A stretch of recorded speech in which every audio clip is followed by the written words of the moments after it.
Hi, I'm Michelle Sterling for Friends of Science Society. Today in Climate Conversations, we talk with Ottawa energy policy consultant Robert Lyman. Robert Lyman was one of our guest speakers at our May 9th, 2017 annual event, and he questioned climate change policy and GHG reductions as a threat to Canada. I asked what could be the conflict because, as most people think, isn't it a good thing to reduce our emissions, to conserve energy? Turn down the thermostat, put on a sweater.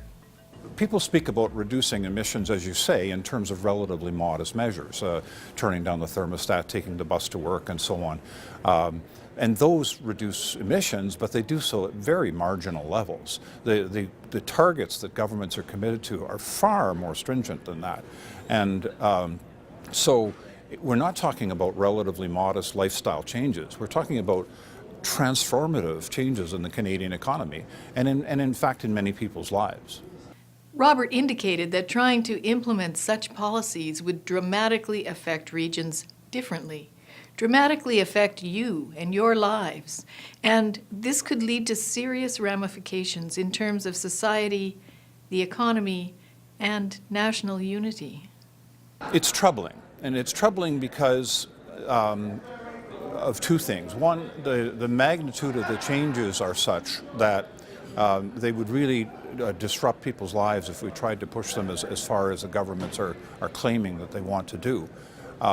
And the people who subscribe to the theory that catastrophic change is occurring argue that therefore any measure is justified regardless of how costly it is. Some of the measures that they're proposing are ones that would be extraordinarily harmful to different parts of the country. The elimination of all oil and gas production, for example, would clearly affect Alberta, Saskatchewan, Newfoundland and Labrador, and the Northern Territories. It would basically eliminate their single most important resource development and income growth opportunity. And obviously the people in those regions would not accept that. It would provoke a tremendously divisive national debate. Some people express a great deal of pride at the thought of Canada being a climate leader. But will we really make a difference for all this upheaval? The reality is that the emissions growth in the world is not occurring in Canada. It's not occurring even in the OECD region. It's occurring, in fact, in the non-OECD region and predominantly in the countries of Asia. So one of the things that I hope to describe in my remarks tonight is how great is that increase in emissions occurring elsewhere, and the fact that, frankly, virtually nothing that we do will have any effect on the level of greenhouse gas emissions or on temperatures. It's all ultimately expensive symbolism.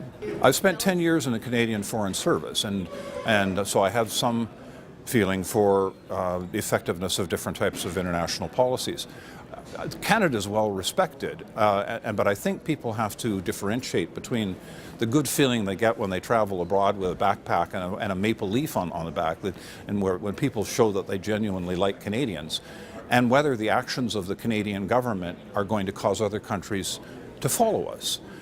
Many of the actions that are being called for would essentially cease the development of the energy systems in developing countries in places where those energy systems are absolutely integral to the increase in their economic development.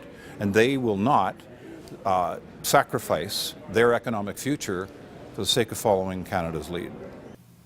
So Canada's climate leadership makes no difference to the world's greenhouse gas reductions, but for us, it will leave our economy shattered and create social upheaval and regional strife.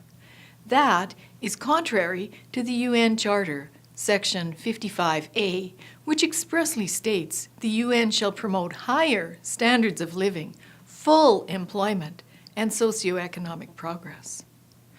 For Friends of Science Society, I'm Michelle Sterling. Join us, donate, share our stuff. We need to have an open civil debate on these important matters.